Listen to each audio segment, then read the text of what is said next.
শুনতে পাচ্ছ তোমরা? জি ma'am. Okay, so let us start manufacturing technology of muriate of potash. Already আমরা পটাশিক fertiliser কি কি আছে সেটা শুরুর দিকে জানছি। ফাংশন অফ পটাশিয়াম এটাও কিছুটা জানছি, না এটা জানি নাই, এটা একটু তোমরা বলো, তারপর আমরা একটু শুরু করি। আমাকে মেয়েরা কেউ একজন বলো তো যে what is specific function of potassium in plant.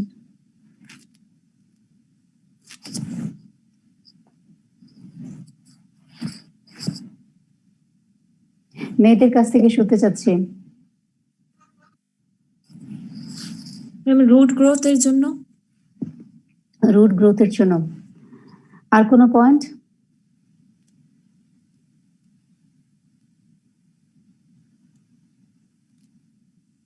আর কোনো পয়েন্ট? সাদিয়া?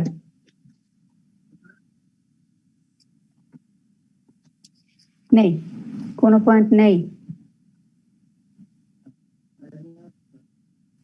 ছেলেরা কেউ বলতে পারবা what is the specific function of potassium in plant?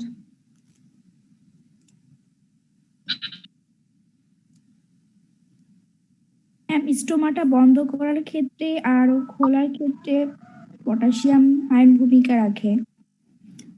Okay, stomatal opening এবং ক্লোজারের ক্ষেত্রে পটাশিয়াম ভূমিকা রাখে, দ্যাটস গুড, ভেরি গুড। একটা স্পেসিফিক ফাংশন হয়েছে, কারণ স্টোমাটা অ্যাকচুয়ালি ওয়াটার রেগুলেশন করে প্ল্যান্টে, এবং যেটা করে আসলে স্টোমাটা ক্লোজিং এবং ওপেনিং এর মাধ্যমে।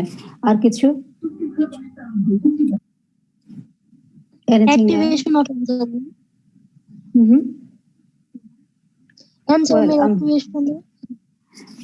আমরা একটু দেখি, আমরা বলি যে ফটোসিনথেসিসের জন্য পটাশিয়াম একটা এসেনশিয়াল আয়ন, এবং প্রোটিন সিনথেসিসের জন্য পটাশিয়াম একটা এসেনশিয়াল আয়ন, এবং এটা হচ্ছে মেটাবলিক কিছু ফাংশনের সাথে জড়িত। এসেনশিয়াল রোল ফর রেগুলেটিং লিফকে রেগুলেট করে, যেটা control stomatal movement and regulate water use. Potassium আসলে বেসিক্যালি আমরা বলি যে ওয়াটার ইউজ এফিসিয়েন্সি বাড়ানোর জন্য প্ল্যান্টে বা কন্ট্রোল করার জন্য পটাশিয়াম কাজে লাগে আমাদের। কিছু মেটাবলিক ফাংশন করে এবং ফটোসিনথেসিসেও হেল্প করে। প্রোটিন সিনথেসিস এন্ড ফটোসিনথেসিস এই দুইটাতে পটাশিয়ামের ভূমিকা থাকে। Those are the essential the function of potassium specifically in plant. Now আমরা আসলে পড়বো হচ্ছে muriate of potassium manufacturing technology. তার আগে আমরা একটু পটাশিক ফার্টিলাইজারের বা potash muriate of potash manufacture যেভাবে করা হয় বা আদার পটাশিক ফার্টিলাইজার এগুলোর কি থেকে করা হয় সেটা একটু জেনে নিই, তারপর আমরা আগাবো। আমি এই স্লাইডটা দেখো, সোর্স অফ পটাশ ওর বলছি। পটাশ কন্টেইনিং ওর, এটার সোর্স কি থাকে এইটা যাওয়ার আগে আমি তোমাদের সাথে একটু কথা বলতে চাই। সেটা হচ্ছে যে মিউরেট অফ পটাশ ম্যানুফ্যাকচারিং কোথায় হয় তোমরা সেটা কি জানো? বাংলাদেশে কোথায় মিউরেট অফ পটাশ ম্যানুফ্যাকচারিং হয়?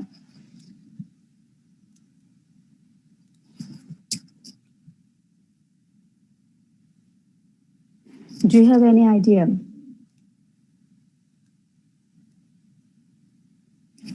Well, কারো কোনো আইডিয়া আছে যে মিউরেট অফ পটাশের ফ্যাক্টরি কোথায়, ম্যানুফ্যাকচার কোথায় হয়?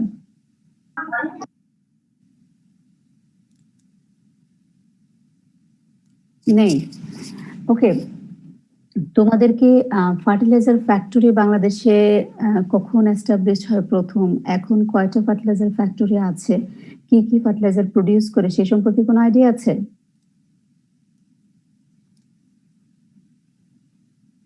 Any idea? ম্যাডাম প্রথম 1961 সালে সিলেটের ফেঞ্চুগঞ্জে। নাম কি? Natural gas fertiliser factory. Good. এই ফার্টিলাইজার ফ্যাক্টরিটা কি আছে এখনো? না ম্যাডাম, 2012-তে বন্ধ হয়ে গেছে। 2012-তে ফার্টিলাইজার ফ্যাক্টরিটা বন্ধ হয়ে গেছে, সেটাকে নতুন করে তৈরি করা হয়েছে সেটা কি জানি আমরা? না ম্যাম। ফার্টিলাইজার ফ্যাক্টরিটা বন্ধ করে, ন্যাচারাল গ্যাস ফার্টিলাইজার ফ্যাক্টরি বন্ধ করা হয়েছে, কিন্তু সিলেটে ওই জায়গাতেই আরেকটা ফার্টিলাইজার ফ্যাক্টরি করা হয়েছে, সেটা কি জানি আমরা?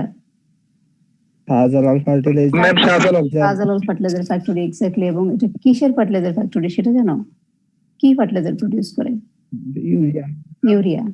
গুড। ইউরিয়া। অনলি ইউরিয়া, ইউরিয়ার পরে আর কিছু নেই, অনলি ইউরিয়া। তো বাংলাদেশে কয়টা ফার্টিলাইজার ফ্যাক্টরি আছে সেটা কি তোমরা জানো? ম্যাম 14টা। 14টা। কয়টা? 14টা ফার্টিলাইজার ফ্যাক্টরি যে বলছো, সে বলো তো কোথায় কোথায় আছে? ম্যাম চট্টগ্রামে চিটাগাং ইউরিয়া ফার্টিলাইজার, তারপর কর্ণফুলী সার কারখানা, তারপর জামালপুরে যমুনা ফার্টিলাইজার। যমুনা ফার্টিলাইজার 3টা হলো। তারপর এখন শাহজালাল হচ্ছে। শাহজালালে একটা। তারপর ব্রাহ্মণবাড়িতে, আশুগঞ্জে। আশুগঞ্জে। তারপর তারপর ম্যাম তারপরে পলাশ আছে নরসিংদী একটা। পলাশ নরসিংদী, জি। তারপর ঘোড়াশাল নরসিংদী। ঘোড়াশাল নরসিংদী একটা। তারপর চট্টগ্রামের আনোয়ারায়। Nothing else. নাথিং আর এলস। চিটাগাং ইউরিয়া, ওটা বলছি তো। চিটাগাং ইউরিয়া বলছো, যেটা বলো না সেটা হচ্ছে কাফকো। হামিদ কাফকো যেটা আমরা বলি যে কাফকো হচ্ছে জি ম্যাম, কর্ণফুলী সার কারখানা ইন্টারন্যাশনাল যেটা। জি। এনিওয়ে, তুমি যেটা বলছো 14টা ফার্টিলাইজার ফ্যাক্টরি নাও, ইউরিয়া প্রোডাকশন ফ্যাক্টরি আমাদের আসলে 6টা, এবং টিএসপি প্রোডাকশন ফ্যাক্টরি হচ্ছে একটা। আর কাফকোটাকে আমরা ধরি আসলে সরকারের না, এটা international fertilizer factory. So Jamuna fertilizer factory, Ashuganj, ওটাকে আসলে ফার্টিলাইজার ফ্যাক্টরি বলে না, Ashuganj fertilizer and chemical company বলে। তারপরে যেটা আমাদের হচ্ছে Shahjalal fertilizer factory, Sylhet urea fertilizer, Chittagong urea fertilizer factory, Chittagong TSP fertilizer complex এবং কাফকো, সবগুলো চিটাগাংয়ে। অ্যান্ড দেন নরসিংদীতে যেটা আছে ঘোড়াশাল ফার্টিলাইজার এবং পলাশ। এই হচ্ছে আমাদের ফার্টিলাইজার ফ্যাক্টরি। তোমাদের এই ফার্টিলাইজার ফ্যাক্টরিগুলো সম্পর্কে ইন ডিটেলস আমি বলছি না, কারণ আখতার হোসেন চৌধুরী স্যার যখন তোমাদের ইউরিয়া পড়াইতে আসবেন উনি শুরুই করবেন ওটা দিয়ে, কারণ ওটা ওনার পছন্দের টপিকস। এই জন্য ডিটেলসে আমি যাচ্ছি না। আমি যেটা তোমাদের কাছে জানতে চাচ্ছি সেটা হচ্ছে যে মিউরেট অফ পটাশের ফ্যাক্টরি কোনটা?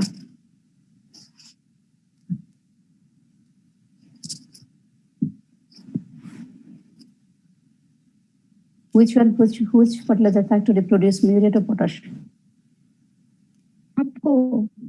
কাফকো। Anyone else? Try করো। কাফকো হয়নি, অন্য কেউ?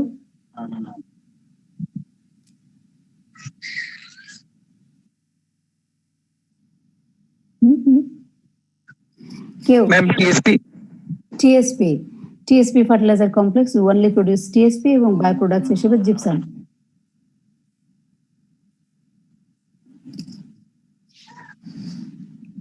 চট্টগ্রামে প্রথম কাটটা আমরা triple super phosphate complex limited TSP produce করে। টিএসপি। আমি জানতে চাচ্ছি muriate of potash, MOP. Muriate of potash হয় না বিডিতে। বলো। মিউরেট অফ পটাশ বিডিতে হয় না। বিডিতে হয় না মানে কি? বাংলাদেশে হয় না। এফবি যুগের মানুষ তো, তোমরা সবকিছুই সংক্ষেপে বলো তো। বিডি দিয়ে আরো অনেক কিছু বোঝা যায় না? জি ম্যাম। এনিওয়ে, ওর অ্যান্সার যেটা সেটা হচ্ছে যে বাংলাদেশে মিউরেট অফ পটাশ হয় না। Well, that is the accurate answer. বাংলাদেশে মিউরেট অফ পটাশ তৈরি করা হয় না। We do import. আমরা মিউরেট অফ পটাশ তৈরি করি না, আমরা ইম্পোর্ট করি বাইরে থেকে। কেন হয় না সেটা বলতে পারো? কোনো ধারণা? সোর্স নাই। তোমরা একটা কাজ করো, তোমরা হচ্ছে তোমাদের নিজেদের অডিও এবং ভিডিও দুইটাই অফ করো। যারা কথা বলবে তারা অডিওটা অন করে কথা বলবে এবং বাকি সময় অডিও ভিডিও দুইটাই অফ রাখবে, কারণ প্রচুর বাফারিং হচ্ছে। ঠিক আছে? সো আমরা যেটা বলছিলাম যে মিউরেট অফ পটাশ আমাদের দেশে হয় না, এবং কেন হয় না? মিউরেট অফ ম্যাডাম পটাশের সোর্সটা নাই আমাদের দেশে। আমাদের দেশে পটাশের সোর্স একেবারে নাই বলা যাবে না, কারণ মিউরেট অফ পটাশের একটা সোর্স হচ্ছে ব্রাইন। ব্রাইন আমাদের আছে, কিন্তু সীমিত পরিমাণে। আর যেটা পটাশের মূল সোর্স সেটা হচ্ছে ওর বা আকরিক বলি, যেটা আমরা পটাশ কন্টেইনিং আকরিক, ওইটা আমাদের দেশে নেই। যে লার্জ স্কেলে আকরিকের প্রয়োজন হয় সেটা আমাদের নেই বলে আমরা হচ্ছে মিউরেট অফ পটাশ তৈরি করি না, আমাদের জন্য এটা কস্ট ইফেক্টিভ হয় না। তো একটু দেখি যে আমরা মিউরেট অফ পটাশ এখন থেকে এটা খেয়াল রেখো, মিউরেট অফ পটাশ একটা মোস্ট ইম্পর্টেন্ট ফার্টিলাইজার যেটা আমাদের দেশে প্রডিউস করা হয় না। অবশ্য যেগুলো প্রডিউস করা হয় সেগুলোর অবস্থাও খুবই খারাপ। ফার্টিলাইজার সম্পর্কে আসলে যেটা খুব দুঃখজনক ইনফরমেশন হচ্ছে যে আমাদের দেশে প্রচুর ইউরিয়া প্রডিউস হয়, কিন্তু তারপরেও ইউরিয়া আমাদের দেশে হচ্ছে ইম্পোর্ট করা হয়। আমাদের দেশে প্রচুর টিএসপি এসএসপি প্রডিউস করা হয় এবং টনকে টন নষ্ট করা হয়, ইউজ করা হয় না ফিল্ডে। এর সাথে অনেক ফ্যাক্টর জড়িত আছে, কিন্তু ফার্টিলাইজার ফ্যাক্টরিগুলোর অবস্থা আসলেই শোচনীয় বাংলাদেশে। আমি গত বছর 2019-এ Ashuganj fertilizer and chemical company ভিজিটে গিয়েছিলাম মাস্টার্সের ক্লাসের আগে। আমি দেখে আসলাম যে বড় বড় রুমগুলো, ওয়াগন রুমে ইউরিয়া ফার্টিলাইজার 1000 মেট্রিক টন পড়ে আছে এবং এগুলো কেক ফর্মেশন করে, শুধু কেক না আসলে পুরোই জমে গেছে, ক্র্যাক হয়ে গেছে সম্পূর্ণ, মনে হচ্ছে একটা দলা, এবং নষ্ট হয়ে গেছে সমস্ত ফার্টিলাইজার। যেগুলো বস্তা করা হয়েছে সেগুলোও নষ্ট হয়ে যাচ্ছে প্রপার চেইন এর কারণে, যেটা ফিল্ডে যাবে ফার্মারের কাছে যাবে। এবং এটা আসলেই দুঃখজনক। প্রডিউস করা হচ্ছে হাজার হাজার কোটি টাকা প্রতি মান্থে ব্যয় করা হচ্ছে, কিন্তু সেই ফার্টিলাইজারকে প্রপার ইউটিলাইজেশন করা হচ্ছে না। আমরা ডিপেন্ড করছি ইম্পোর্টের উপরে। বাংলাদেশে প্রডিউস করা ফার্টিলাইজারের দামও কম হয়। গভর্নমেন্ট যখন কৃষকদের ভর্তুকি দেয় তখন আমাদেরটা হলে ভালো হয়, সরকারেরও খরচ কম হয়, কিন্তু ফর এ স্ট্রেঞ্জ রিজন আমাদেরকে বাইরে থেকে আনতে হয় ফার্টিলাইজার। আমরা কিন্তু ফার্টিলাইজার উৎপাদন অলমোস্ট কাছাকাছি করি, আমাদের প্রোডাকশন যতটুকু লাগে আমাদের কাছাকাছি আমরা করতে পারি, কিন্তু তারপরে দেখা যায় যে বেশিরভাগই বাইরে থেকে আনতে হয় এবং প্রায় 3 times to 4 times বেশি টাকা খরচ করে আনি আমরা।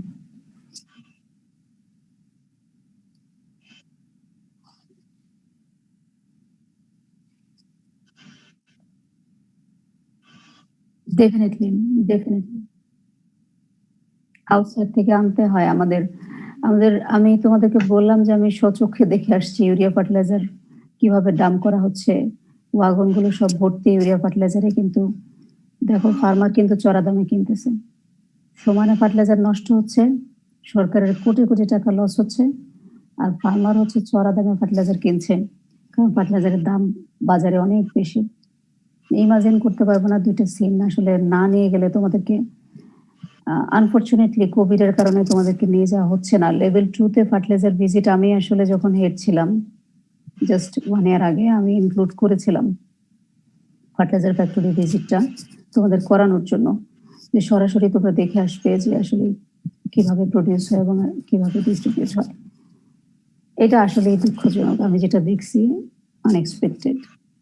Maybe market syndicate, maybe something else, but আমাদের এই শিল্পটা ঠিক ভালো অবস্থায় না, ধসের মুখে বলা চলে অনেকটা। তোমরা এটা জানো কিনা যে ফার্টিলাইজার ফ্যাক্টরিগুলো যদি উৎপাদনে নাও থাকে, শাটডাউন অবস্থায় থাকে, তাহলেও কিন্তু সমস্ত কর্মচারীদের শিফটিং ডিউটি অনুযায়ী ফ্যাক্টরিতে থাকতে হয়, এবং ওদের তো স্যালারি ট্যালারি গভর্নমেন্টের সবকিছুই দিতে হয় এবং ওদেরও পুরো সময় দাঁড়ায় থাকতে হয়। কিন্তু মানে যত টাকা ব্যয় হওয়ার সবই ব্যয় হয়, শুধুমাত্র কোনো আউটপুট আসে না।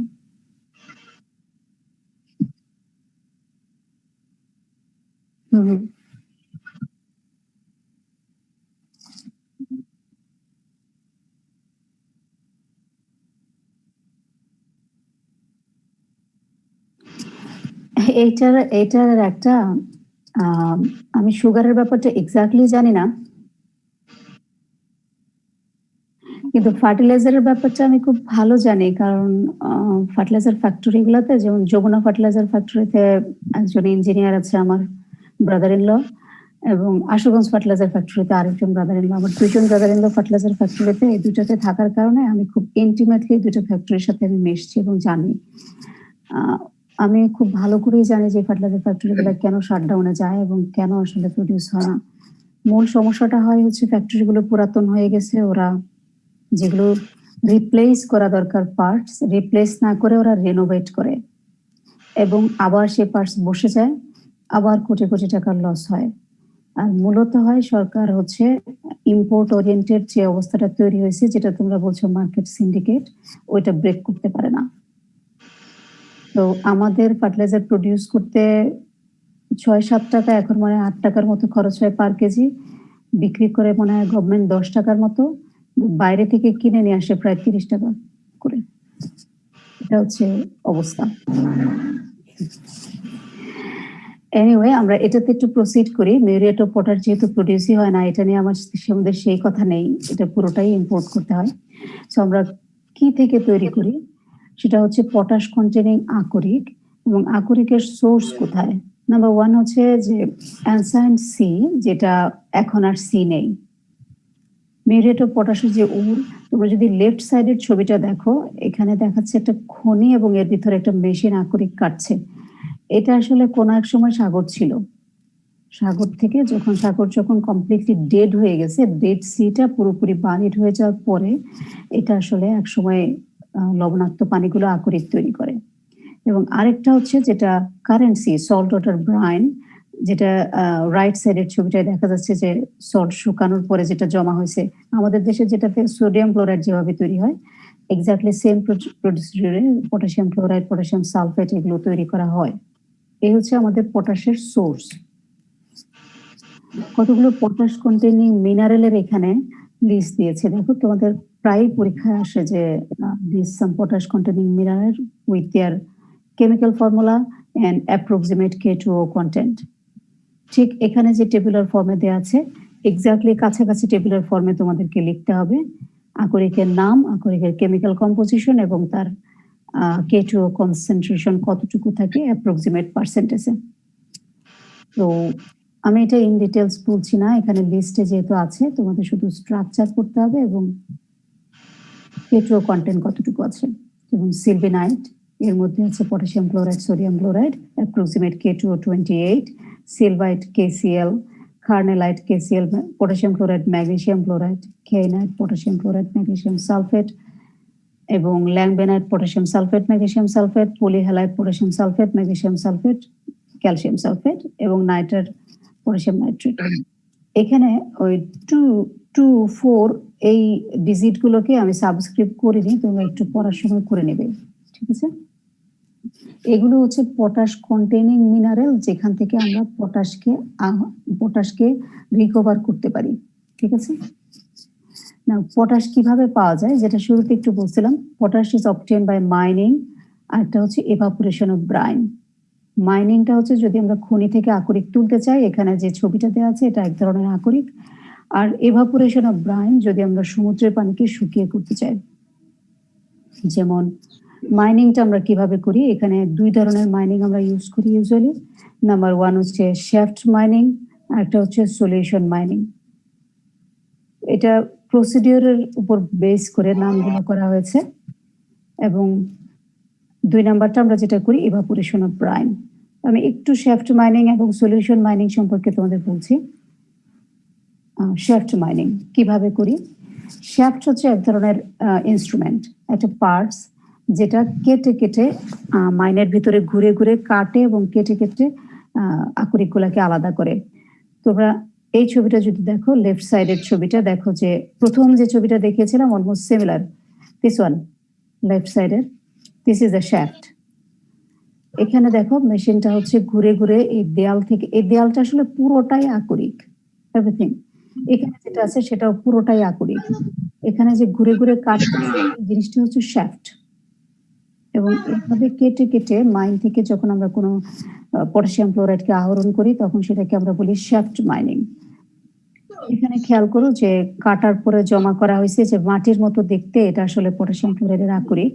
এবং ভিতরে দেখো যে ট্রাক গিয়েছে ট্রান্সপোর্ট করার জন্য আকরিককে।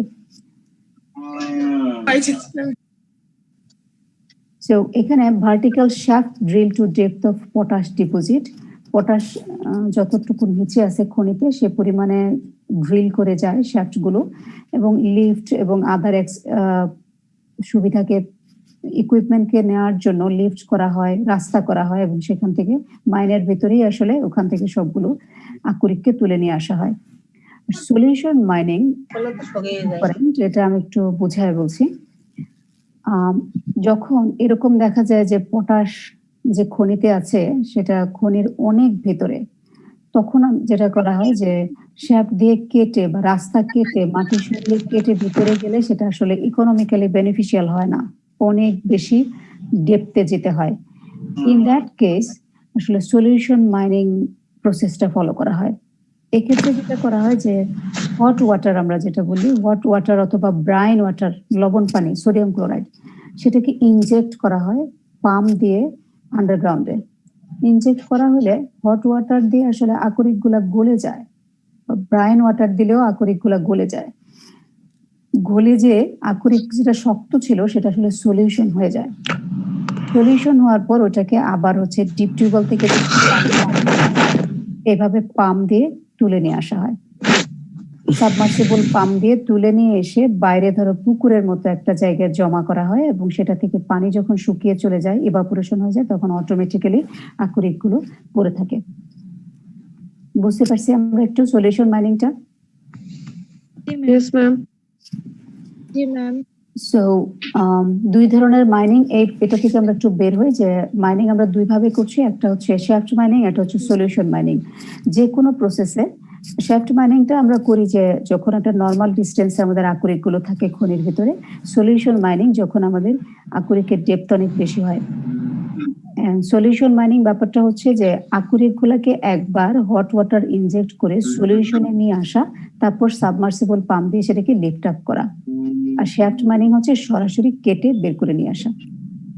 নাও যখন আকরিকটা নিয়ে আসলাম, নিয়ে আসার পরে সেখান থেকে কিভাবে আমরা মিউরেট অফ পটাশ ম্যানুফ্যাকচার করব, এটা হচ্ছে আমাদের ম্যানুফ্যাকচারিং অফ পটাশিয়াম ক্লোরাইড। এটাকে অন্য একটা টার্মে আমরা বলি recovery of potassium chloride from potash containing mineral. দ্বিতীয় লাইনটা একটু ভালো করে খেয়াল করো, recovery of potassium chloride from potash containing mineral. এই লাইনটা আমরা এই জন্য ইউজ করছি ম্যানুফ্যাকচারিং অফ পটাশিয়াম ক্লোরাইডের অল্টারনেট হিসেবে, বিকজ একমাত্র পটাশিয়াম ক্লোরাইডের ক্ষেত্রেই মানে দুইটা ম্যাটেরিয়ালের রিয়াকশনে অথবা রকের সাথে অন্য কোনো কিছু রিয়াকশন করে ফার্টিলাইজার প্রডিউস হয় না। এখানে আসলে যে আকরিকটা তুলে নিয়ে আসা হয়েছে সেটা করা হয়, নাথিং এলস। পটাশিয়াম ক্লোরাইডের ম্যানুফ্যাকচারিং তোমরা জাস্ট সিম্পলি মাথায় রাখো যে আমরা যে আকরিকটা তুলে নিয়ে আসছি, কিছু কাদা মাটি আছে, আদার ইমপিউরিটিস আছে, এগুলাকে সরানো, this is the manufacturing of potassium chloride.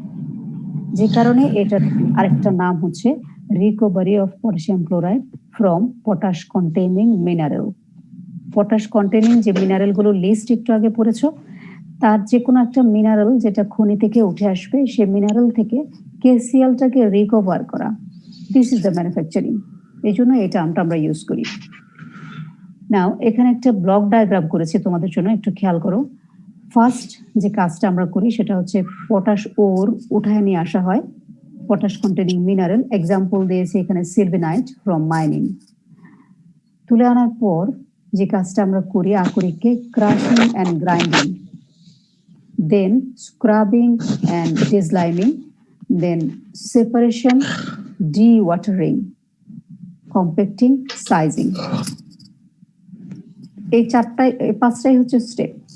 প্রথম স্টেপটা যেটা পটাশ ওর ফ্রম মাইনিং, এটা আরেকটা অপশন হতে পারে ইভাপোরেশন অফ ব্রাইন, সে কারণে দুইটা অপশন রেখেছে। Crushing and grinding, scrubbing and desliming, separation যেটা, এটাতে আবার দুইটা ভাগে সেপারেট করি আমরা, একটা হচ্ছে ফ্লোটেশন প্রসেস আর একটা সলিউশন ক্রিস্টালাইজেশন প্রসেস। এই দুইটার যে কোনো একটা প্রসেস ফলো করি, এন্ড ফাইনালি ওয়াটারকে সরিয়ে দেওয়া, মানে ড্রাইং করা, কম্প্যাক্টিং করা এবং সাইজিং করা। That's all about the manufacturing of muriate of potash. এই স্টেপগুলো আমরা অল্প অল্প করে একটু দেখি এখন কিভাবে করি। ক্রাশিং এন্ড গ্রাইন্ডিং, আমরা যে আকরিকটাকে খনি থেকে নিয়ে আসা হয় সেটাকে আগে একটু ক্রাশ করা হয়, সাইজটাকে লেস দেন 2 মিলিমিটার এরকম সাইজে নিয়ে আসার জন্য ক্রাশ করা হয় এবং গ্রাইন্ডিং করে গুঁড়া করে পার্টিকেল সাইজটাকে ছোট করা হয় 2 মিলিমিটারের চেয়ে ছোট।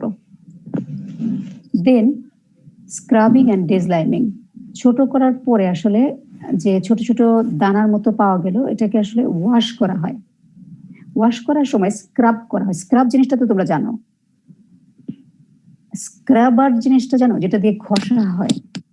আমরা জি ম্যাডাম, বাসায় মাজনি। অনেক সময় মাজনি, এক্স্যাক্টলি, স্ক্রাবিং করা হয় এবং লাইনটাকে সরানো হয়। এখানে খেয়াল করো, এই উপরের ছবিটা এক ধরনের চালনির উপরে পানি যাচ্ছে, আসলে এখানে আকরিক গুলাকে রেখে পানি দেওয়া হয়, প্লাস এই চালনির মধ্যে আসলে চালনিটা স্ক্রাবার আকারে কাজ করে।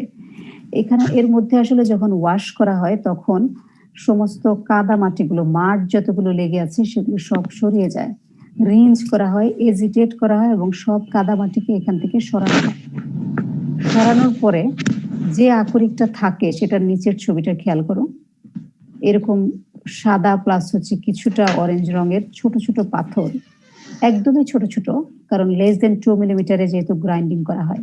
সো পটাশ ওরকে রেঞ্জ করা হয় উইথ এ স্যাচুরেটেড সল্ট, যে জন্য ডেজলাইমিং শব্দটা ইউজ করা হয়। Saturated salt solution to remove clay and other impurities. মাটি এবং আদার ইম্পিউরিটিস গুলো যখন লবণ পানি দেওয়া হয় অনেক সময় ওয়াশ আউট হয়ে চলে যায়। লবণ পানি দিয়ে এটা আসলে স্ক্রাব করে ওয়াশ আউট করে বের করে পিওর আকরিক গুলাকে রাখা হয়, যেটা নিচের ছবিটায় আসছে। নাও মূল কাজ আমরা যেটা করি সেটা হচ্ছে separation. Muriate of potash manufacturing এ তোমাদের মূলত পড়তেই হয় একটা জিনিস, সেটা হচ্ছে separation of muriate of potash. এখানে দুইটা প্রসেসের নাম বলেছিলাম আমরা, তাই না? একটা হচ্ছে ফ্লোটেশন, এখানে খেয়াল করো, flotation process, solution crystallisation process. সেপারেশনটা বলার আগে আমি একটু বলি, তোমাদেরকে প্রশ্ন করি, সেটা হচ্ছে যে আসলে কি সেপারেশন, এই জিনিসটা সেপারেশন কেন বলছি? ম্যাডাম, পরিতে তো অনেকগুলো থাকবে, অনেক ধরনের থাকতে পারে কেমিক্যাল কম্পাউন্ড, আচ্ছা, সেখান থেকে এতে- আমাদের ডিজায়ার যেটা সেটা শুধু আলাদা করা। ওকে, আমি যদি এই ব্লক ডায়াগ্রামটায় আবার ফিরে যাই, পটাশ ওরের যে এক্সাম্পল দিয়েছে সিলভিনাইট। সিলভিনাইট যদি ফর এক্সাম্পল তোমার আকরিকটা যদি সিলভিনাইট হয় এবং সেখান থেকে যদি আমি কেসিএল কে রিকভার করতে চাই, তাহলে আমি কি সেপারেট করব এখানে? If it is silvinite, sodium chloride. sodium chloride, exactly. সিলভিনাইটের স্ট্রাকচার হচ্ছে KCl NaCl, দুইটা জিনিস থেকে KCl NaCl। সো আমার দরকার আসলে KCl এবং সিলভিনাইট ওরের মধ্যে KCl এর সাথে থাকে NaCl। সো আমি সেপারেট করব NaCl কে। এখন এখানে দেখো ফ্লোটেশন প্রসেসটা প্রথম বলছি। প্রসেসটার নাম তোমরা দেখতে পাচ্ছ যে এটা হচ্ছে, যদি আমরা বাংলা করি যে ফ্লোট করা, ফ্লোটেশন প্রসেস মানে ভাষা পদ্ধতি, flotation process of recovery of muriate of potash. এখানে প্রসেসটা হচ্ছে যে mechanically, flotation itself is a mechanical process. এই প্রসেসে মেকানিক্যালি পটাশিয়াম ক্লোরাইডের সাথে সোডিয়াম ক্লোরাইডকে সেপারেট করা হয়। এটা আসলে কেমিক্যালি না, সেপারেশনটা কেমিক্যালি না, যদিও আমরা এখানে কিছুটা কেমিক্যাল অ্যাড করি, তারপরেও প্রসেসটা টোটালি মেকানিক্যালি। ফ্লোটেশন প্রসেসটা কি সেটা বোঝানোর জন্য আমি এটাতে যাওয়ার আগে, তো এই লেখাটা পড়ার আগে তোমাদেরকে একটু এক্সাম্পল দিচ্ছি। তোমাকে কোথাও আমি তোমাদেরকে অডিও এবং ভিডিও দুইটাই অফ করতে বলেছিলাম। অডিওটা একটু অফ করো তোমরা, যখন আমি কোশ্চেন করবো শুধু তখন অন করবে। তোমরা কি মাখন ওঠানো দেখেছো দুধ থেকে কেউ? কারো বাসায় কি বাটার বা মাখন তৈরি করে, ঘি তৈরি করে কারো বাসায়? জি ম্যাম, দেখছি। আমি দেখেছি ঘি তৈরি করাটা দেখছি আম্মু। কিভাবে করে বলো? ঘি তৈরি করার কয়েকটা প্রসেস আছে, তোমরা কোন প্রসেসটা দেখছো? ম্যাডাম, ওই যে জাল দিয়ে যেটা করে। জাল দেওয়ার আগে কি করে সেটা বলো। জাল দেওয়ার আগে ম্যাডাম দুধটাকে অনেক খনি করতে ফেটাইতে হয়। কিভাবে ফ্যাটা? দুধের উপর থেকে যে সর বা ননিটা পরে ওটা আলাদা করে রেখে দেয়, তারপরে 1 দিন 2 দিন পর ওটা একটু মানে পচে গেলে বা নষ্ট হয়ে গেলে সেটা একটু হাত দিয়ে অনেকক্ষণ ধরে মিক্স করে নেয় আর কি, দেন ওইটাকে পানির মধ্যে দিয়ে চুলায় দেয় বোধহয়, ওকে, এমনিতেই চুলায় প্রসেস দিয়ে যেটা উপরে বলছো, ঘিটা ওঠে। আসিয়া তাই না, যে প্রসেসটা বলছো সেটা মডিফিকেশন আছে, সেটা হচ্ছে যে সরটাকে তুলে রাখে বা সরাসরি দুধ দিলেও চলে, পচায় না, সেটাতে আসলে দই দেয়, দিয়ে এটাকে দই করে ফেলে, রেখে দিয়ে এর সাথে আসলে অল্প পরিমাণে দই দিয়ে দেয়, জিনিসটা আসলে দইয়ের মতো হয়ে যায় এবং প্রচুর ফ্যাট সমৃদ্ধ দই হয় ওটা, এবং ওই ফ্যাটটাকে বেশি পরিমাণে শর্ট থাকে বলে হাত দিয়ে কসলায় উঠায় ফেলে, কিন্তু মূল প্রসিডিউরটা হাত দিয়ে কসলায় উঠানো না। এটা তোমরা ডাল ব্লেন্ড করতে দেখছো না, এক ধরনের ঘুটনি দিয়ে ব্লেন্ড করে, জি ম্যাম, একটা লাঠি দিয়ে ম্যাডাম ঘুরাইতে থাকে আস্তে আস্তে। হ্যাঁ ওইটা দিয়ে যদি তুমি ঘোরাও তাহলে হচ্ছে সেম প্রসেস, জাস্ট ডাল যেভাবে ঘুটে সেভাবে ঘুটলে এটা যে ফ্যাট পোর্শনটুকু আছে ওটা আসলে উপরে ভেসে চলে আসে, ওই ফ্যাট পোর্শনটাই আসলে ননি। ওইটা নিচে লিকুইডটা থেকে যায়, ওয়াটার পোর্শনটা থেকে যায়, ফ্যাট পোর্শনটা একেবারেই সেপারেট হয়ে উপরে চলে আসে। এবং যেটা করা হয় লাঠি দিয়ে আসলে মেকানিক্যালি এজিটেট করা হয়, এরকম এরকম করে করা হয়, এবং সেটা হচ্ছে যত এজিটেট করবে তত এর মধ্যে আসলে বাতাস ঢুকবে, ঢুকে ফোর্স করে ফ্যাটটাকে বাইরে বের করে নিয়ে আসে। এই কাজটা আমি নিজে পার্সোনালি আমি করি হচ্ছে ব্লেন্ডিং মেশিন দিয়ে, জাস্ট ব্লেন্ডার যেটা জুইসারের ভেতরে 30 সেকেন্ডের মতো ব্লেন্ড করলেই ফ্যাট পোর্শনটা উপরে চলে আসে। তার মানে এই প্রসেসটা হচ্ছে, এই যে ঘি তৈরির এই প্রসেসটা হচ্ছে ফ্লোটেশন প্রসেস। এটা করা হয় কি, ফ্যাট যেটা ওয়াটারের সাথে মিশে আছে এটাকে জাস্ট মেকানিক্যালি এজিটেট করা হয়, নাড়ানো হয়, হাত দিয়ে বলো বা মেশিন দিয়ে বলো, মানে ডাল ঘুটনি দিয়ে বলো অথবা ব্লেন্ডিং মেশিন দিয়ে বলো, তুমি আসলে যে কাজটা করো সেটা হচ্ছে এর ভিতরে বাতাস ঢোকাও প্লাস হচ্ছে মেকানিক্যালি ফোর্স দিয়ে নাড়ানো হয়। নাড়ানো হলে ফ্যাট পোর্শন ওয়াটার পোর্শন থেকে কমপ্লিটলি সেপারেট হয়ে উপরে ভেসে চলে আসে, যেহেতু ফ্যাটের ঘনত্ব ভারী কম, ওয়েট কম, সেটা ভেসে চলে আসে, ওয়াটার অংশটা নিচে থাকে। এক্স্যাক্টলি সেম প্রসিডিউর ফলো করা হয় ফ্লোটেশন প্রসেসে পটাশিয়াম ক্লোরাইডকে রিকভার করার জন্য। That is the flotation process. আমি যেটা এখন তোমাদেরকে বললাম ঘি তৈরি করার process, that is the flotation process. এখন এটার ক্ষেত্রে কিভাবে কাজ করে দেখো, flotation is a mechanical separation process by which solid particle of one or more types of minerals which are suspended in a slurry are selectively caused to rise to the surface by the action of air bubble. So একটা স্লারির মধ্যে যে solid particles গুলো আছে কয়েকটা solid particle থাকলে সেটাকে আমরা selectively আমার পছন্দ অনুযায়ী উপরে ভেসে আসতে বলবো by the action of air bubble. Air bubble দিয়ে সিলেক্টিভলি আমি এটাকে রাইজ করাবো উপরে। কিভাবে করব, দি পার্টিকেলস ফ্রম, কিভাবে করব সেটা পরে আসছি।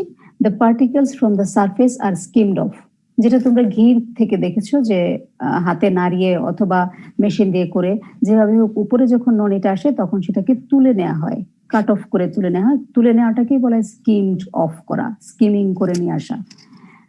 তো the particle from the surface are skimmed off, উপর থেকে নিয়ে আসা হয়, এবং যেই অংশটা উপরে আসে না, the particles which do not rise to the surface remain in the slurry, নিচে থেকে যায় এবং এটা নিচে দিয়ে ফেলে দেওয়া হয়, discarded at the bottom। এইটুকু বুঝছি আমরা। এই পেজটা বুঝতে পারলে আমি নেক্সট বলছি যে কিভাবে আসলে সারফেসে ভাসানো হয়। এটুকু বুঝতে পারছি? জি ম্যাম। ওকে, নাও আমি একটু আগে যে এক্সাম্পলটা দিলাম সেটা হচ্ছে যে ঘি কিভাবে ওঠানো হয়। ঘি হচ্ছে আসলে ননি জিনিসটা হচ্ছে যেহেতু কমপ্লিট ফ্যাট জাতীয় জিনিস, ওটাকে সামান্য এজিটেট করলেই, এবং বিশেষ করে দই যখন হয়, দুধের পার্টিকেল যখন ভেঙে যায় তখন সামান্য এজিটেট করলে উপরে চলে আসে। কিন্তু আমাদের এখানে যদি আমরা সিলভানাইট ওরের কথা চিন্তা করি, পটাশিয়াম ক্লোরাইড এবং সোডিয়াম ক্লোরাইড দুইটাই কিন্তু লবণ। সো এটাকে সিলেক্টিভলি আমি আসলে মেকানিক্যালি নাড়াইলে একটা উপরে ভেসে আসবে একটা নিচে থাকবে, এটা কিন্তু হবে না, তাই না? কারণ দুইটা একই ধরনের জিনিস তো, একটা ফ্যাট একটা ওয়াটার না। Potassium chloride sodium chloride both are salt. So এইটাকে ভাসাইতে হলে আমাদের যেটা করতে হয় সেটা হচ্ছে যে স্লারি বা সলিউশন করে ওইটার মধ্য থেকে পটাশিয়াম ক্লোরাইডকে আলাদাভাবে আবরণ তৈরি করে দিতে হয় কিছু ফ্যাট জাতীয় পোর্শন দিয়ে। ইউজুয়ালি এখানে দেখো ফ্লোটেশন প্রসেসে আমরা বলছি edition of binding agent, amine reagent. এই অ্যামাইন রিএজেন্ট আসলে পানির ভেতরে যোগ করে দেওয়া হয়, যেটা সিলেক্টিভলি পটাশিয়াম ক্লোরাইডকে কোট করে বা আবরণ দিয়ে দেয়, সোডিয়াম ক্লোরাইডের কাছে যায় না। যখন অ্যামাইন রিএজেন্ট দিয়ে পটাশিয়াম ক্লোরাইডটা কোট হয়ে যায়, তখন পটাশিয়াম ক্লোরাইডটা অনেকটা দুধের নলির মতো হয়ে যায়, যেটা ফ্যাটের মতো হয়ে যায় জিনিসটা। তখন যখন মেকানিক্যালি এজিটেট করা হয়, বাতাস প্রবাহিত করা হয়, তখন বাতাসটা আসলে এয়ার বাবলটা গিয়ে অ্যামাইনের সাথে লাগে এবং অ্যামাইনটাকে উপরে তুলে নিয়ে আসে। এক্স্যাক্টলি ঘিটা যে ননি যেভাবে উপরে আসে সেভাবে। সো আমরা এখানে এডিশনাল যে কাজটা করি সেটা হচ্ছে যে সলিউশনের মধ্যে অ্যামাইন রিএজেন্ট যোগ করে দেই, এবং অ্যামাইন রিএজেন্টের কাজ হয় সে পটাশিয়াম ক্লোরাইডকে আবরণ তৈরি করে কোট করে থেকে যাবে। তারপর যখন আমরা মেকানিক্যালি এজিটেট করব, বাতাসের বাবলগুলো গিয়ে অ্যামাইন রিএজেন্টকে উপরে তুলে নিয়ে আসবে। যেহেতু অ্যামাইনটা কেসিএল কে ঢেকে বসে আছে, সে কেসিএল সহ উপরে আসবে। পরে যখন তোলা হয় তখন আবার অ্যামাইনটাকে ওয়াশ আউট করে বাদ দিয়ে দেওয়া হয় এবং পটাশিয়াম ক্লোরাইডটাকে নেওয়া হয়।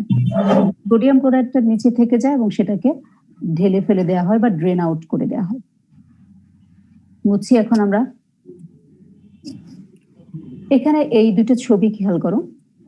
Potash containing minerals rise to the surface of the flotation cells and then skimmed off. এই ছবিটা আগে খেয়াল করো। লেফট সাইডের ছবিটা, যেটা দেখে আসলে বোঝার উপায় নেই, খুব হালকা দেখো যে পানি নিচ দিয়ে চলে যাচ্ছে, এটা বোঝা যাচ্ছে তো। এবং উপরে দেখো একটু অল্প অল্প ফেনার মতো থেকে আছে, যে অংশটা থেকে আছে এটা আসলে অ্যামাইন রিএজেন্ট সহ কেসিএল। কিছুটা সময় যাওয়ার পরপরই এই দেখো এখানে যেটা জমা হয়েছে রাইট সাইডের ছবিতে, অরেঞ্জ কালারের যে ফেনা ফেনা জিনিসগুলো, এটা হচ্ছে কেসিএল উইথ অ্যামাইন রিএজেন্ট, এবং NaCl উইথ অ্যামাইন রিএজেন্ট, যেটা এই যে ড্রেন আউট হয়ে নিচ থেকে চলে যাচ্ছে। সো সিম্পলি যদি জিনিসটাকে আরেকবার বুঝিয়ে বলি আমরা, যে NaCl KCl এই দুইটার যে আকরিক আছে, আমরা আসলে সেটাকে সলিউশনে নিয়ে আসি। আগে হিট দিয়ে সলিউশন করা হয়, সলিউশনটাকে তারপরে যে সলিউশনের মধ্যে KCl NaCl দুইটাই থাকে, এবং এই সলিউশনের মধ্যে আমরা আসলে অ্যামাইন রিএজেন্টকে অ্যাড করে দেই, যেটা সিলেক্টিভলি KCl কে কোট করে থাকে। এরপরে যখন মেকানিক্যালি এজিটেট করা হয় বা এয়ার পাস করা হয়, তখন এয়ার বাবল অ্যামাইনকে আসলে তুলে নিয়ে আসে উপরে। যেহেতু অ্যামাইনের ভেতরে KCl থাকে, KClটা উপরে ভেসে যায় এবং NaClটা আস্তে করে ড্রেন আউট হয়ে নিচ থেকে বাদ দিয়ে দেওয়া হয়। That's the procedure of separating the KCl from NaCl by flotation process বা ভাষা পদ্ধতি, একটাকে ভাষায় নিয়ে আসা। নাও নেক্সট আরেকটা প্রসিডিউর আমাদের আছে, যে প্রসিডিউরে আমরা সেপারেট করতে পারি, এটাকে বলে সলিউশন ক্রিস্টালাইজেশন প্রসেস। এই প্রসেসটা ভেরি সিম্পল, কিন্তু কেন জানি তোমাদের এই পর্যন্ত বড় ভাইদের খাতা দেখে আমার অভিজ্ঞতা হলো কনফিউজ করে তারা। পরীক্ষার খাতায় দুই একজন স্টুডেন্ট সো কনফিউজ থাকে সলিউশন ক্রিস্টালাইজেশন প্রসেসে, কিন্তু ক্লাসে তারা খুবই ভালো বোঝে, যেটা আমি একটু কনফিউজ যে কেন পারে না।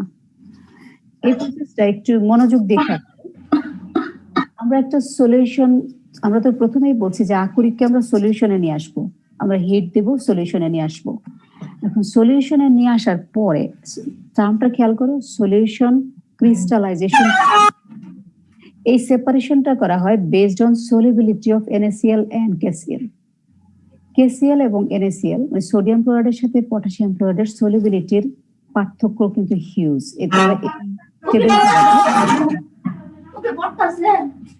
আমরা একটু অডিওটা অফ রাখি, আমাদের অডিওটা অফ রাখি। এখানে একটু খেয়াল করো টেবিলটা। KCl এর সলিবিলিটি এট 20 ডিগ্রি সেলসিয়াস হচ্ছে 34.7, NaCl হচ্ছে 34.4। এই দুটো সেম, অলমোস্ট সিমিলার, কিন্তু যখন এই সলিবিলিটিটাকে টেম্পারেচার যখন বাড়ানো হয় 20 ডিগ্রি থেকে 100 ডিগ্রি সেলসিয়াসে, তার মানে প্রায় বয়লিং পয়েন্টে যখন নেওয়া হয়, তখন দেখো সলিবিলিটির ডিফারেন্সটা কোথায়। অনেক বাড়ে সলিবিলিটি, 56.7 হয়ে যায়, কিন্তু NaCl তখনও খুব একটা বেশি বাড়ে না, 36.4 থেকে মাত্র 39.1 হয়। এই টেবিলটা ভালো করে খেয়াল করো।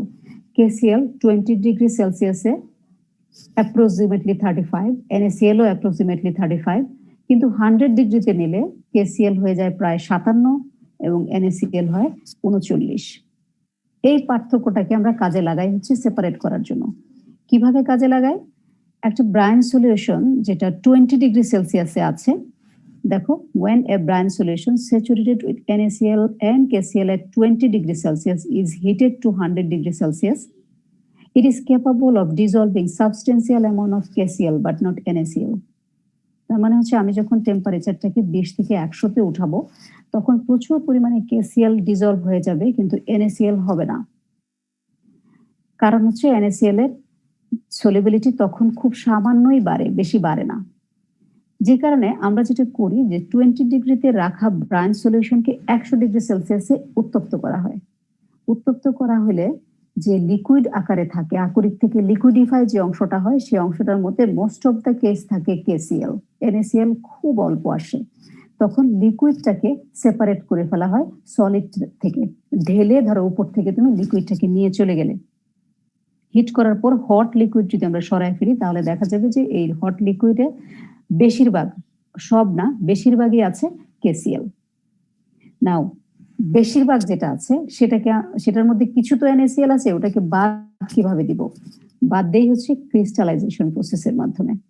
দেখো, again when the hot saturated brine is cooled, তুমি যে হট অংশটাকে আলাদা করলা সেটাকে যখন ঠান্ডা করা হয়, KCl ক্রিস্টালাইজ ফ্রিলি, খুব দ্রুত এবং ফ্রিলি KCl যেটা পটাশিয়াম ক্লোরাইড ক্রিস্টাল ফর্ম করে, কিন্তু NaCl তখনও সলিউশনে থাকে।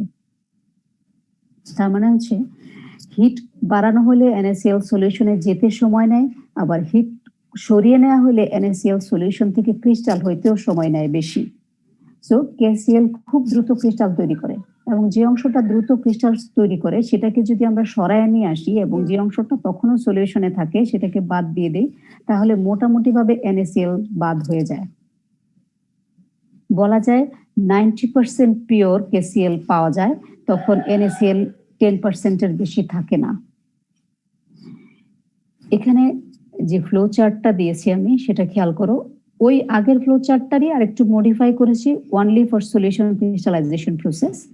এখানে দেখো, sylvanite ore crushed and grind to find powder form, clay is removed at scrubbing and desliming, clarified solution is heated and dissolved KCl, NaCl is discharged, brine is cooled and crystalline to separate KCl from brine. এই চার্টটা শুধুই solution crystallisation প্রসেসের কথা লিখছি, এখানে flotation বাদ দিয়ে। যদি তোমাদের পরীক্ষায় কখনো শুধুই সলিউশন ক্রিস্টালাইজেশন প্রসেস আলাদা করে আসে তখন তোমাদের এই ফ্লো ডায়াগ্রামটা দিয়ে বললে ভালো, ঠিক আছে? তো এখানে একটা জিনিস খেয়াল করো, again when the hot saturated brine is cooled, KCl crystallize freely but NaCl remain in the solution. এইটা যখন আমরা করি, মানে একবার হট করে KCl কে সলিউশনে নিয়ে এসে আলাদা করি, আবার কুল করে KCl কে ক্রিস্টাল করে আলাদা করি, তখন আমি বলছি যে অলমোস্ট 90% KCl এর ক্রিস্টাল পাওয়া সম্ভব।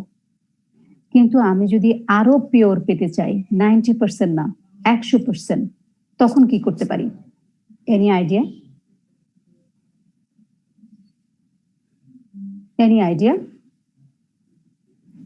বলো। যদি আমরা এরপর ফ্লোটিং প্রসেসটা করব। নো, আমরা যেটা করব সেটা হচ্ছে যে ক্রিস্টালকে আলাদা করে নিয়ে আসলাম সেটাকে আবার হচ্ছে সলিউশনে নেব এবং সলিউশন প্রসেস, ক্রিস্টালাইজেশন প্রসেস, এটাকে রিপিট করব। যে KClটাকে নিয়ে আসলাম সেটাকে যদি আবার হিট দেই 100 ডিগ্রিতে, তাহলে যদি NaCl কিছু থেকেও যায় সেটা ক্রিস্টালে থাকবে। সলিউশনটাকে আবার সেপারেট করে ক্রিস্টাল ফর্ম করলে তখন এটা 99% পিওর KCl পাওয়া সম্ভব, এবং ওইটাকে তখন আমরা বলি সলিউশন রিক্রিস্টালাইজেশন প্রসেস। এখানে খেয়াল করো, when a high purity product of KCl required, the crystalline KCl is redissolved and recrystallized to provide double refined product contain more than 99.9% of KCl. তোমাদেরকে যখন ল্যাবরেটরিতে মিউরেট অফ পটাশ দেখানো হবে, তোমরা কি অ্যাগ্রোনমিতে দেখেছো? জি ম্যাম। কি রকম দেখতে বলো তো? লাল কালার। ম্যাম লাল আর সাদার মিক্স থাকে। ব্রিক রেড কালার বলি আমরা, ইট লাল, তাই না? কিন্তু জি ম্যাম। ইট লাল কালারের এই মিউরেট অফ পটাশ ছাড়াও একটা কেসিএল আসলে ল্যাবরেটরিতে পাওয়া যায়। তোমরা যখন আমাদের ল্যাবে দেখবে তখন তোমাদের দুইটা জিনিস দেখানো হবে, একটা হচ্ছে সাদা রঙের আর একটা হচ্ছে কমলা রঙের। এটা কমপ্লিটলি সাদা, যেটা হচ্ছে কেসিএল আমরা বলি কেমিক্যাল গ্রেড, ফার্টিলাইজার গ্রেড না, কেমিক্যাল গ্রেড। ওটাকে ডাবল রিফাইন করা, সলিউশন ক্রিস্টালাইজেশন প্রসেসে ডাবল রিফাইন করা কেসিএল, যেটা দেখতেই তোমার কাছে মনে হবে যে সোডিয়াম ক্লোরাইডের সল্টের মতো। It's completely different. কেসিএল যে ফার্টিলাইজার তোমরা দেখেছো ওর সাথে ডিফারেন্ট কেমিক্যাল কম্পোজিশন না, রেদার পিউরিটিতে। যখন আমরা ডাবল ক্রিস্টালাইজেশন করি তখন পিউরিটি বাড়ে এবং সেটাকে ইউজুয়ালি কেমিক্যাল হিসেবে ইউজ করার জন্য ল্যাবে আমরা নিয়ে আসি কেসিএল। এখন আমরা বুঝতে পারছি সলিউশন রিক্রিস্টালাইজেশন প্রসেস। মূল প্রসেসটা হচ্ছে ক্রিস্টালাইজেশন, ওইটাকে যখন রিপিট করি তখন সেটা হচ্ছে সলিউশন রিক্রিস্টালাইজেশন। নাও আমরা তাহলে সেপারেট করে ফেললাম মিউরেট অফ পটাশকে। সেপারেশন শেষ হয়ে গেলে আমরা বলছিলাম যে আমরা ডি ওয়াটারিং, কম্প্যাক্টিং, সাইজিং করব।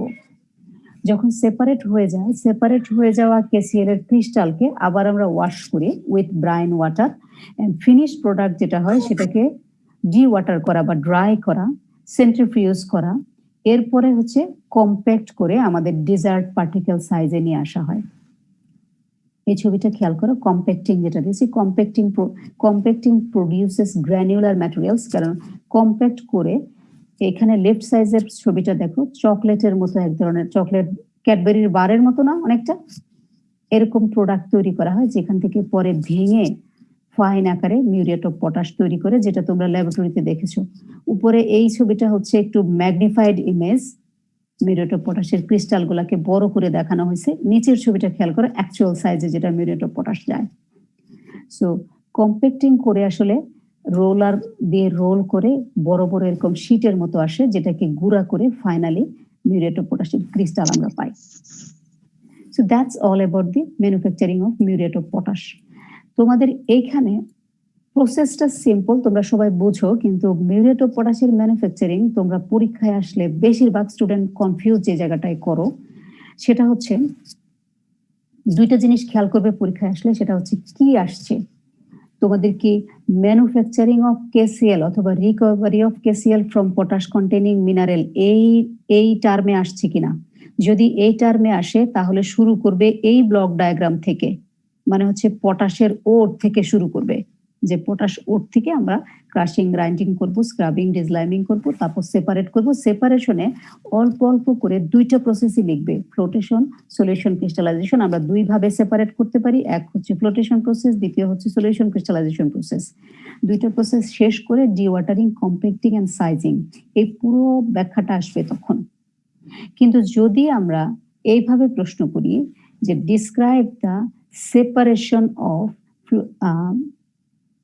KCl by flotation process, or flotation process এর নাম দিলাম না, শুধুই separation, how you separate KCl from potash containing mineral to produce muriate of potash, তখন তোমাকে আসলে flotation process and solution crystallization process শুধু দুইটা প্রসেসের কথা লিখলেই চলবে। You do not need to start from potash ore।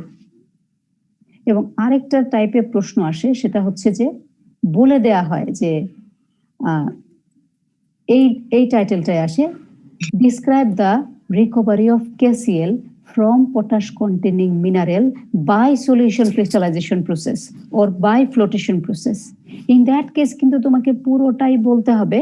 এই জায়গায় এসে আমি যদি ফ্লোটেশন প্রসেসের কথা বলে রাখি, সলিউশন ক্রিস্টালাইজেশন প্রসেসের ব্যাখ্যার প্রয়োজন নেই। বা আমি যদি সলিউশন ক্রিস্টালাইজেশন প্রসেস বলি, you do not need to explain flotation process. ঠিক আছে? সো আমি যদি সেপারেশন প্রসেস চাই তোমাদের কাছে, তাহলে সেপারেশন প্রসেসই দিবে। কিন্তু আমি যদি ম্যানুফ্যাকচারিং চাই অথবা recovery of potassium chloride from potash containing mineral চাই এবং স্পেসিফিক প্রসেসের নাম দিয়ে থাকি, তাহলে ওই প্রসেস দিয়ে পুরো শুরু থেকে শেষ পর্যন্ত লিখতে হবে। এবং আরেকটা জিনিস খেয়াল করবে, সেটা হচ্ছে কত মার্কসের কোশ্চেন, কত মার্কসের কোশ্চেন সেটা খেয়াল করলেও তুমি আন্দাজ করতে পারবে তোমাকে কি শুরু থেকে শেষ পর্যন্ত লেখা চাচ্ছি নাকি তোমাকে শুধুই একটা প্রসেস চাইছি। অনেক সময় একটা প্রসেসে পুরোটা চাওয়া হয়, যে তুমি ফ্লোটেশন প্রসেস ফলো করে রিকভারি অফ পটাশিয়াম ক্লোরাইডকে ফ্রম পটাশ কন্টেনিং মিনারেলে পুরোটা এক্সপ্লেইন করো বা ডিসক্রাইব করো অথবা ডিপিক্ট করো, ঠিক আছে? তখন তোমরা শুধু প্রসেসটা লিখলে হয় না। তো তোমার কাছে আমি ম্যানুফ্যাকচারিং প্রসেস জানতে চাচ্ছি by following the flotation process. একটা প্রসেস দিয়ে দিলে কোশ্চেনটা লম্বা হয় না, একটু ছোট হয়, সে কারণে অনেক সময় একটা প্রসেস দেওয়া হয়, flotation, either flotation or solution crystallisation. কিন্তু তখন তোমরা যেটা কনফিউজ করো যে এটা ম্যানুফ্যাকচারিং পুরোটা লিখতে হবে নাকি লিখতে হবে না। রিকভারি অর ম্যানুফ্যাকচারিং যেটাই বলা হোক না কেন, যদি বলা হয় recovery of KCL from potash containing mineral following flotation process, তুমি অবশ্যই পুরোটা লিখবে, শুধু এই জায়গায় এসে সলিউশন ক্রিস্টালাইজেশন প্রসেসকে ব্যাখ্যা করার প্রয়োজন নেই। বুঝতে পারছি আমরা এখন? এবার একটু তোমাদের অডিওটা অন করো। তোমরা যদি বুঝে থাকো এখানে, তাহলে muriate of potassium manufacturing technology আমাদের শেষ। আমার পোর্শনের ফার্টিলাইজারের অংশটুকুই শেষ। নেক্সট ক্লাস থেকে, নেক্সট সোমবারের সম্ভবত সোমবার এবং বুধবারের ক্লাসে যে কোনো একটা ক্লাসে তোমাদের শহীদ স্যার ক্লাস নিয়ে সুগার হয়তো শেষ করাবেন, এবং তারপরে তোমাদের সাথে আক্তার স্যার ফার্টিলাইজারের অংশটা কন্টিনিউ করবেন। উনি তোমাদেরকে প্রোডাকশন টেকনোলজিতেই যাবেন, ম্যানুফ্যাকচারিং অফ ইউরিয়া বা প্রোডাকশন টেকনোলজি অফ ইউরিয়া দিয়ে উনি শুরু করবেন তোমাদের ক্লাস। তো আমার সাথে তোমাদের যে পোর্শনটা এই ক্লাস হলো, আমি যদি সামারি করি, আমরা ফার্টিলাইজার ইন্ট্রোডাক্টরি ফার্টিলাইজারের একটা ক্লাস করছি, যেখানে ফার্টিলাইজার কি, তার ক্লাসিফিকেশন কি, তার সোর্স কি, ফর্মস কি, সেটা জেনেছি। তারপর আমরা জানলাম হচ্ছে properties of fertiliser, then specification of fertiliser. প্রপার্টিজের সাথে একটা আলাদা টপিকস আমরা পড়েছি প্রপার্টিজেরই, সেটা হচ্ছে কম্প্যাটিবিলিটি। স্পেসিফিকেশনের পরে আমরা যেটা দেখলাম সেকেন্ডারি অ্যান্ড মাইক্রোনিউট্রিয়েন্ট ফার্টিলাইজার গুলো। তারপরে আমরা দেখেছি স্লো রিলিজ, কন্ট্রোল রিলিজ এবং কম্পাউন্ড অ্যান্ড কমপ্লেক্স একসাথে আমরা একটু অল্প দেখে নিয়েছি। এন্ড ফাইনালি আমরা দেখছি manufacturing technology of potassium chloride. এই হচ্ছে আমার পোর্শন যেটা তোমাদেরকে পড়ানো হয়েছে। এই পুরো পোর্শনটার লেকচার শিডিউল আমি আশিকের সাথে কথা হয়েছে, আমি পাঠিয়ে দিব আজকে তোমাদের কাছে, ও তোমাদেরকে দিয়ে দিবে, ঠিক আছে, সম্পূর্ণটারই। এবং কি ধরনের কোশ্চেন হতে পারে, মিউরিয়েট অফ পটাশ থেকে অলরেডি আমি বলেছি তোমাদেরকে যে ম্যানুফ্যাকচারিং টেকনোলজি আসতে পারে, তোমাদের আইদার পুরো ম্যানুফ্যাকচারিং টেকনোলজি অথবা রিকভারি প্রসেস আলাদা করে, সেপারেশন প্রসেস আলাদা করে আসতে পারে, অথবা তোমাদের পটাশ কিভাবে পাওয়া যায় সেটাকে যদি তোমাকে মাইনিং এবং ইভাপোরেশন দুইটাকে ব্যাখ্যা করে বলতে হয় বা ডিসক্রাইব করে বলতে হয়, তাহলে সেটা আসতে পারে। কমন পটাশ কন্টেনিং মিনারেল অনেক স্যারেরই খুব প্রিয় কোশ্চেন, এটা মাঝে মধ্যেই আসে পরীক্ষায় তোমাদের। আর হচ্ছে এখান থেকে এই 3-4টা কোশ্চেনই হয়। শুরুর দিকের ক্লাসে ইন্ট্রোডাক্টরি যেটা ফার্টিলাইজারের ক্লাসিফিকেশন আসতে পারে, সোর্স গুলো আসতে পারে, দেন প্রপার্টিজ অফ ফার্টিলাইজার, 1-2টা properties class test or final সব সময়ই থাকে, অলওয়েজ প্রপার্টিজ অফ ফার্টিলাইজার 1টা বা 2টা থাকেই, বা ফাইনালে হলে 2টা-3টাও থাকে কখনো কখনো। স্পেসিফিকেশন অফ ফার্টিলাইজার, এটার ক্ষেত্রেও 1টা বা 2টা ফার্টিলাইজারের স্পেসিফিকেশন আসে পরীক্ষায়, class test, final and practical, theory এবং প্র্যাকটিক্যাল দুইটাতেই থাকে। যদি ক্লাস টেস্টে চলে আসে ফাইনালে হয়তো অমিট করে দিব আমি, বা ফাইনাল ক্লাস টেস্টে না দিলে ফাইনালে দেওয়া হয়, এভাবেই অল্টারনেট করে বাট থাকে। স্পেসিফিকেশন, প্রপার্টিজ দুইটা ডেফিনেটলি থাকবে। প্রপার্টিজের মধ্যে কম্প্যাটিবিলিটিটা, সেটাও প্রপার্টিজের মধ্যেই কাউন্ট করা হয়, যদি তোমার ক্লাস টেস্টে থাকে হয়তো ফাইনালে এক্সক্লুড করা হয়। আর সেকেন্ডারি মাইক্রোনিউট্রিয়েন্ট ফার্টিলাইজার গুলো আমি আসলে ইন ডিটেলস তোমাদেরকে পড়াইনি, যেরকম শর্টে করেছি হয়তো ছোট কোশ্চেন করলে, এবং স্লো রিলিজ, কন্ট্রোল রিলিজও তাই ছোট কোশ্চেন হলে। এখান থেকে ছোট কোশ্চেন হতে পারে যে what is slow release fertiliser বা what is control release fertiliser, example দাও, বা what is the advantage of slow release fertiliser or disadvantage of control release fertiliser, kind of this. এবং যেটা যে অনেক সময় স্যারদের আরেকটা থাকে যে ভার্সাস করা, কম্পাউন্ড ফার্টিলাইজারের সাথে কমপ্লেক্স ফার্টিলাইজারের ভার্সাস করো। ভার্সাস গুলো আমার খুব বেশি পছন্দের না, যদিও কম্পেয়ার করে করে লেখা। তারপরে ওই ফার্টিলাইজার গুলো সম্পর্কে তোমার কাছে হয়তো এরকম আসতে পারে যে what is complex fertilizer, compound fertilizer and straight fertilizer, এই ধরনের কোশ্চেন হতে পারে, যেটা ক্লাসিফিকেশনে আমরা পড়েছি, সাথে একটু যোগ করে দেওয়া। আর সেকেন্ডারি মাইক্রোনিউট্রিয়েন্ট গুলোর ক্ষেত্রে ভালো করে খেয়াল করো যে আসলে কোন কোন ফার্টিলাইজার গুলো ওই ক্যাটাগরিতে বিলং করে। অনেক সময় তোমাদের ভাই আসে, ক্লাস টেস্টে ফাইনালে অনেক সময় কোশ্চেনও হয়, যদি কোশ্চেন সরাসরি না করে ভাই জিজ্ঞেস করে, তোমরা যেন অ্যাটলিস্ট বলতে পারো what are the calcium containing fertiliser, what are the magnesium containing fertiliser, what are the sulphur containing fertiliser. এবং মাঝে মাঝে কোনো কোনো স্যাররা জিজ্ঞাসা করেন যে কত পার্সেন্ট নিউট্রিয়েন্ট থাকে, যেটা আমরা স্পেসিফিকেশনেও পড়ি, কিন্তু এখানে আলাদা করে একটু খেয়াল করে রাখবে। স্পেসিফিকেশনের সাথে তোমার সেকেন্ডারি মাইক্রোনিউট্রিয়েন্ট ফার্টিলাইজারের যে অংশটা আমি পড়াইছি, দুটো খেয়াল করে পড়লে কিন্তু আলাদা করে মুখস্থ করার জিনিস খুব কম। আর ডেফিনেটলি যে কোনো ফার্টিলাইজার যখন পড়ো, ফর এক্সাম্পল ইউরিয়া, তুমি নাইট্রোজেনের ফাংশন ভালো করে জানবে ইন প্ল্যান্ট। যখন তুমি মিউরেট অফ পটাশ পড়বে, পটাশিয়ামের ফাংশন ইন প্ল্যান্ট খুব ভালো করে জানবে, যাতে করে তোমাদের ভাইবার জন্য খুব খুব খুব করে ভালোভাবে অ্যান্সার দিতে পারো, একদম অ্যাকিউরেটলি, এক্স্যাক্টলি, যাতে বোর্ড ইমপ্রেসড হয়। ঠিক আছে ম্যাম? কম্পেটিবিলিটিতে যে চার্টটা আমাদের দেখাইছিলেন ম্যাম, দুইটা চার্টের মধ্যে একটু ঝামেলা ছিল আর কি। দুইটা চার্টের মধ্যে ঝামেলা ছিল, ঝামেলার তোমাদের দরকার নেই, তোমরা ছোট চার্টটা পড়বে, কারণ বড় চার্টটার দরকারই নেই তোমাদের। বড় চার্টটার একই রকম চার্টও পাওয়া যায়, এক্স্যাক্টলি সেম চার্টের বড় পাওয়া যায় না ম্যাম, বড় চার্টটার সাথে ছোট চার্টের মানে যে ইনফরমেশন গুলো আছে ম্যাম, ওইখানে কিছুটা ভুল আছে আর কি। আমাদের ইউরিয়ার সাথে ওই এসএসপি আর টিএসপি দুইটাই হচ্ছে ইনকম্পেটেবল লেখা পরের চার্টটার মধ্যে। ইনকম্পেটেবল না, আসলে এটা লিমিটেড কম্পেটিবিলিটি বলা হয়। ইনকম্পেটেবল আর লিমিটেড কম্পেটিবিলিটির মধ্যে পার্থক্য আছে। যে পার্থক্যটা আমি কারণটা বলেছিলাম না, যে ইউরিয়ার সাথে আসলে এসএসপি এবং টিএস সুপার ফসফেট গুলোর সমস্যা কি হয়, স্টিকিনেস যখন হয়, হাইড্রেশন ওয়াটার যখন রিলিজ করে, তুমি যদি মনে করো যে এখন মিক্স করে এখনই জমিতে দিয়ে দিবে, তাহলে সেটা সমস্যা করবে না। কিন্তু যদি তুমি রেখে দিতে চাও, তখন সেটা ইনকম্পেটেবল হয়ে যাবে। যদি আমি স্টোর করি ফার্দার স্টোরেজ, স্টোর করে তুমি যদি স্টোর করে, যখন ধরো আজকে মিক্স করছো, তুমি হয়তো 15 দিন পরে বা 1 মাস পরে জমিতে দিবে, বা লার্জ স্কেলে মিক্স করছো, তোমার থাকতে পারে, তখন এটা আসলে ইনকম্পেটেবলই, কারণ ওই স্টিকি জিনিসটাকে তুমি আর ইউজ করতে পারবে না। কিন্তু তুমি যদি মনে করো যে আমি হচ্ছে এখন মিক্স করে, আজকে সকালে মিক্স করে আজকে জমিতে দিব, তাহলে এটা আসলে লিমিটেড কম্পেটিবিলিটি। খুব সামান্য পরিমাণে দিতে দিতে হয়তো অল্প একটু হাইড্রেশন হবে, একবারে হবে না তা না, যেহেতু রিঅ্যাকশন করলেই হাইড্রেশন হয়, কিন্তু স্টোর না করলে সেটা লিমিটেড কম্পেটিবিলিটি না। সেজন্য হচ্ছে দুইটা ইনফরমেশনকে এক্স্যাক্টলি রং বলা মুশকিল। কেউ যদি বলে ইনকম্পেটেবল, ইন দ্যাট সেন্স আমি রেখে দিলে এটা আসলে ইনকম্পেটেবলই হয়ে যাবে আস্তে আস্তে। কিন্তু এটা আসলে লিমিটেড কম্পেটিবিলিটি পুরোপুরি।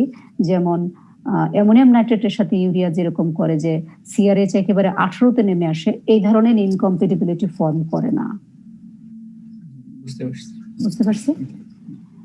ওকে, আমি তাহলে তোমাদের নেক্সট ক্লাস কি এখন? ম্যাম স্যার জয়েন করছে, তো আপনি সবার জন্য এড না করে শুধু লিভ। হ্যাঁ, আমি লিভ করতেছি এবং আমি তোমাদের লেকচার শিডিউল গুলো পাঠিয়ে দিব। ঠিক আছে, আজকে তোমরা পেয়ে যাবা। ওকে, ঠিক আছে। আসসালামু আলাইকুম ম্যাম। ওয়ালাইকুম সালাম। তোমরা এই সেমিস্টারে তোমাদের সাথে আজকে শেষ দেখা, তোমরা ভালো থেকো। ঠিক আছে, ওকে। আসসালামু আলাইকুম। ওয়ালাইকুম আসসালাম।